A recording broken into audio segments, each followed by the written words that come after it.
இனிய வணக்கம். இன்றைய அதிகாரம் அலர் அறிவுறுத்தல் என்ற அதிகாரத்திலே 5வது குறளை நாம் காண இருக்கிறோம். 1145.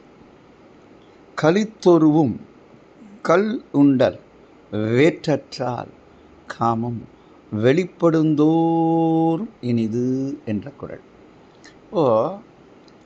வள்ளுவர் எதை பயன்படுத்துகிறார் பாருங்க.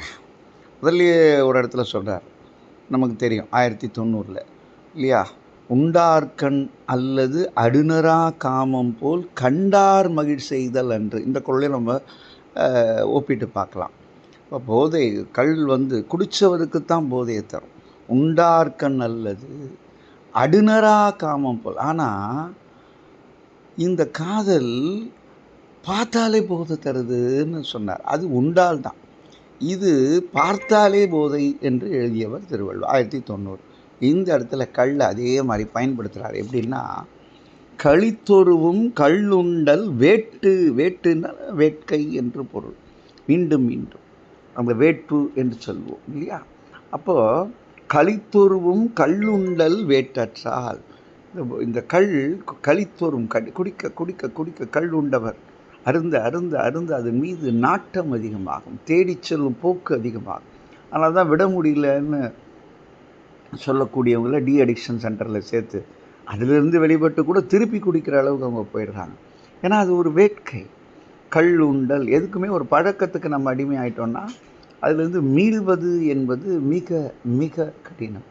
அப்போ களித்தொருவும் கல்லுண்டல் வேற்றற்றால் எப்படியோ இது எதோட ஒப்பிடுறார் பாருங்கள்.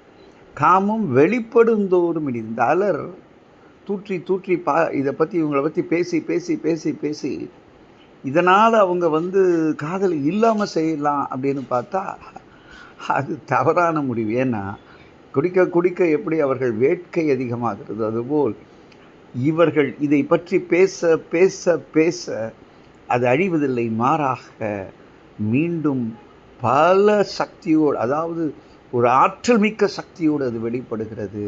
அதை அடக்க நினைத்தால் அது முடியாது. எப்படி கல் உண்பவருக்கு தேடி தேடி செல்லுவார்கள், அந்த வேட்கை அதிகமாகும். அதுபோல் இவர்கள் பேச பேச பேச எங்கள் காதல் ஒளிர்கிறது, பலம் பெறுகிறது, நலம் பெறுகிறது, வலிமை பெறுகிறது, பொலிவு பெறுகிறது என்பதைத்தான் இந்த குறள் நமக்கு சுட்டுவதாக அமைகிறது. எதிர்ப்பில் முரண்களில் கூட நாங்கள் முகிழ்த்திருப்போம் என்று இந்த காதல் அவர்கள் சொல்லும் இந்த அரிய செய்திதான் இந்த குறள் என்று சொல்லி இந்த நாள் இனிய நாளாக இதை வாழ்த்துக்கள். நன்றி, வணக்கம்.